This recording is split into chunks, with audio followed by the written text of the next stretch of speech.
નમસ્તે મિત્રો, આજે અમે ગામડે જવા નીકળ્યા. રસ્તામાં ચોટીલા આવ્યું, દૂરથી દર્શન કરી લીધા, પછી લીમડી પ્રેમવતીમાં ચા નાસ્તો કરવા રોકાણા.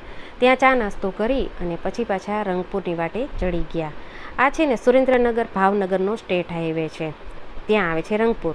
ત્યાં ઘરે પહોંચ્યા ફૈબાના ઘરે, તો બેનો સત્સંગ માટે આવ્યા હતા. સત્સંગ કરીને અંદર અમારી ફુવા અને ફૈબા, જો આ ફુવા અમારા વડીલ છે, બધાએ ભેગા મળીને વાતો કરી. અને બહાર જો આ ઓસરીમાં હિંચકો બાંધેલો છે, છોકરાઓને મજા પડી ગઈ.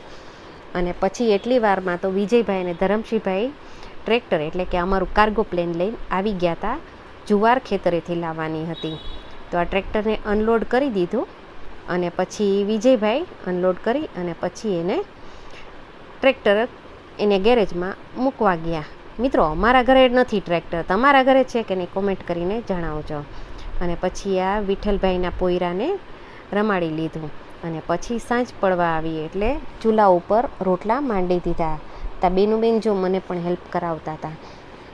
અમે ચૂલા ઉપર તો નાની રોટલી બને નહીં, બળી જાય, એટલે પછી જાડા જાડા ઘઉંના રોટલા બનાવી નાખ્યા. અને જમવાનો ટાઈમ થયો ત્યાં તો ગામડું છે એટલે નક્કી ન હોય, તો લાઇટ વહી ગઈ.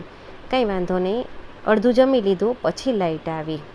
બધાએ જમીને આનંદ કરી અને પછી ફૈબાના ઘરેથી નીકળી અને પછી મામાના ઘરે આવ્યા. અને આ મારા મોટા બા, મિત્રો 95 વર્ષના છે, પણ તમે જુઓ એમની યાદશક્તિ અને કેટલું નોલેજ છે એમને.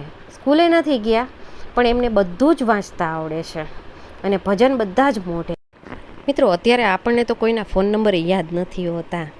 આ એ જમાનાના માણસો છે. હવે આ પેઢીને આપણે સાચવી રાખવી બહુ જરૂરી છે.